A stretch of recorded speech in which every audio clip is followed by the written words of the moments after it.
Здравейте на всички в канала на Нострабет. Аз съм Никола Ибришимов и ще поговоря малко за матча между Реал Сосиедад и Реал Мадрид.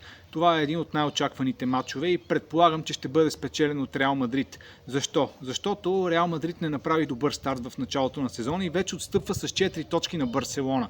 Тоест този матч става много по-важен, а отбора на Анчелоти знае как да печели важните матчове. Освен това, очакваните контузии на Менди и Чоумени, които се завърнаха от лагера на френския национален отбор, всъщност не са чак толкова сериозни, колкото се считаше първоначално и вероятно ще бъдат в състава. Менди почти сигурно ще бъде титуляр. Също така, Милитао, който се завърна от лагера на Бразилия, изглежда е по-добре, отколкото се очакваше първоначално и също ще може да си партнира с Антонио Рюдигер в отбраната на Реал Мадрид. Отсъстват със сигурност Алаба и Белингам. Атаката ще бъде водена отново от Винисиус, който има доста проблеми, тъй като беше критикуван и в Бразилия след загубата на Селесао от Парагвай с 0-1 в световна квалификация.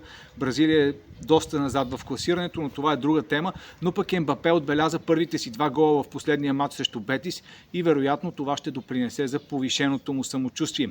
Що се отнася до домакините, те не могат да разчитат на най-добрия си футболист Микел Ойарсабъл. Героя за Испания от финала на Европейското първенство има изкълчен глезен от матча срещу Сърбия в Лигата на нациите и със сигурност пропуска този матч, а то е сърцето и душата на баския тим.